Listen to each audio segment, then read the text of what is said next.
Hi there, Mike Leskin here with another ABC Transcription Tools demo. I've added a new feature that makes it really easy to figure out the right amount of reverb and the right reverb setting for any tune. And you'll find it under the More Tools dialog as the Reverb Explorer. And like the other explorers, this is a player and it's got a bunch of controls on the bottom. And it shows you the current reverb style, and this would be the default style that's set up in your tool settings, as well as the dry signal fraction. This is the amount of the tune without reverb, and the wet signal fraction, which is the amount of reverb. And generally you want those two numbers to add up to 1, although that's not absolutely required. So we'll go ahead and play this. This is a Bach organ Fantasia, and you'll hear there's a little bit of reverb.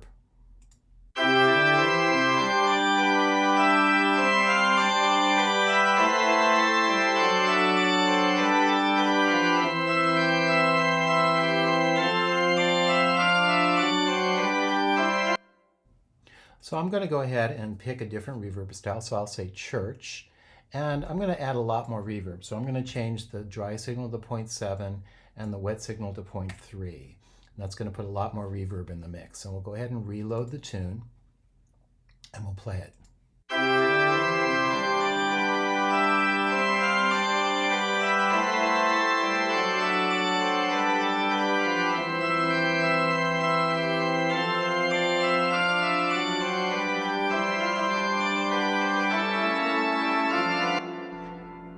And let's say we've decided that, yeah, that's the way we want the tune to sound.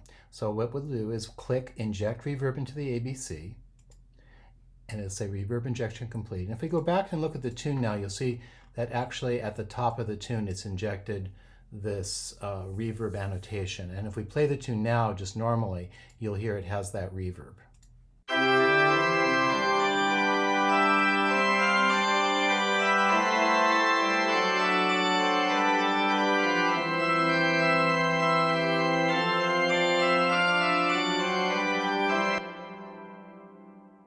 So one other thing I want to talk about on the Reverb Explorer is this button here that says Load Custom Reverb Impulse. And the way that this reverb works is it actually uses simulations of real acoustic spaces, and it then applies that to the sound. So out on the internet, there are sites like this one called Open Air that have these acoustic reverb impulse samples available for different sized buildings and halls and that sort of thing. So for example, here's this First Baptist Church in Nashville. They have a diagram of the space, and then they actually have these impulse responses, which are waveforms that simulate a click. They take a click inside that space and they record it.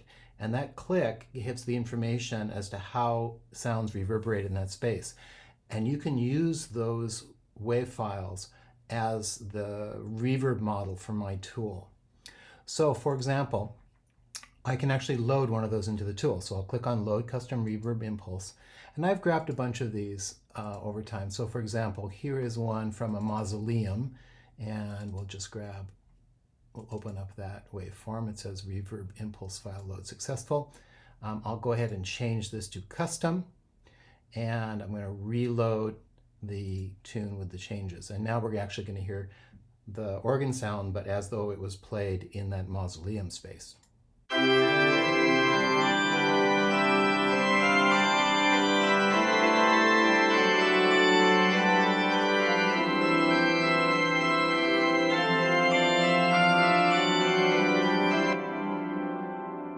And there are hundreds of these things out there if you look for them. So another one up. I think I have one here from it's a containment building for a nuclear reactor.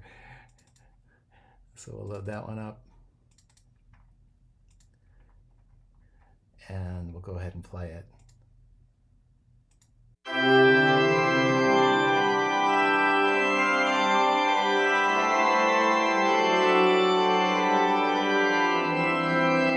And again, you can change these values however you want. So if we wanted that kind of length of reverb, but not so much of it, we would perhaps go to a dry fraction of 0.9 and a wet fraction of 0.1, reload it, and now play it.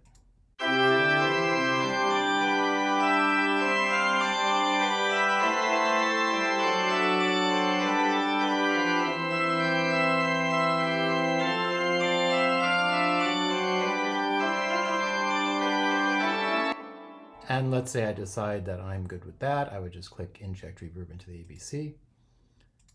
And now if we go back and look in the ABC itself, you'll see that we have this custom reverb annotation right there in the ABC. So I think this is a great tool. I think it makes it really easy to play around with the different reverb settings. It makes it easy to load the custom reverb impulses. Previously, you would have had to have gone to Settings, Advanced Settings, and you could have loaded it from here. By the way, that default reverb, if you don't have reverb in any of your tunes, this is where it will pull the setting from. So you can change this. For example, if you wanted the default reverb to be a hall instead of a chamber, you could do that. Or if you like the custom one that you loaded, you can just change that to custom. So it's a very flexible system, a lot of power there. Like I said, there are thousands of these simulated acoustic spaces out there on the internet, and I have links to several sites that have them in the user guide, so please check it out. So again, a cool new feature, and I really hope you enjoy using it.